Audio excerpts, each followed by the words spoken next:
মুদ্রা বাজারে স্বচ্ছতা ও নির্ভরযোগ্যতা বাড়াতে লেনদেন ভিত্তিক নতুন রেফারেন্স রেট চালুর উদ্যোগ নিয়েছে বাংলাদেশ ব্যাংক। সোমবার কেন্দ্রীয় ব্যাংকের প্রধান কার্যালয়ে আয়োজিত এক সংবাদ সম্মেলনে এ তথ্য জানানো হয়। নতুন ব্যবস্থায় প্রতিদিন আন্তঃব্যাংক লেনদেনের ভিত্তিতে দুটি রেট প্রকাশ করা হবে। বাংলাদেশ ওভারনাইট ফাইন্যান্সিং রেট এবং Dhaka overnight money market rate. এর ফলে সুদের হার নির্ধারণে একটি নির্ভরযোগ্য মানদণ্ড তৈরি হবে।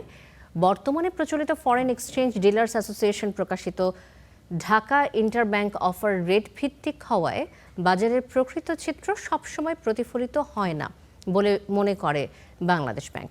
নতুন এই উদ্যোগে স্বয়ংক্রিয় ডেটার মাধ্যমে রেট নির্ধারণ করা হবে, যা আর্থিক বাজারে শৃঙ্খলা ও স্থিতিশীলতা বাড়াবে বলে আশা করা হচ্ছে।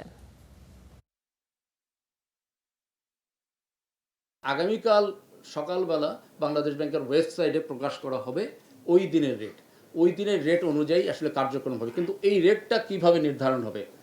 এই রেটটা নির্ধারণ হবে যে আমরা যেভাবেই হোক, আমি বলছি যে রেটটা যখন হবে এটার ভিত্তিতে আমি প্রথমেই বলেছি ব্যাংক, আর্থিক প্রতিষ্ঠান, বিনিয়োগকারী, স্টেক হোল্ডারগণ দিনের প্রথমে জিনিসটা দেখে তাদের সিদ্ধান্ত গ্রহণ করতে পারবে।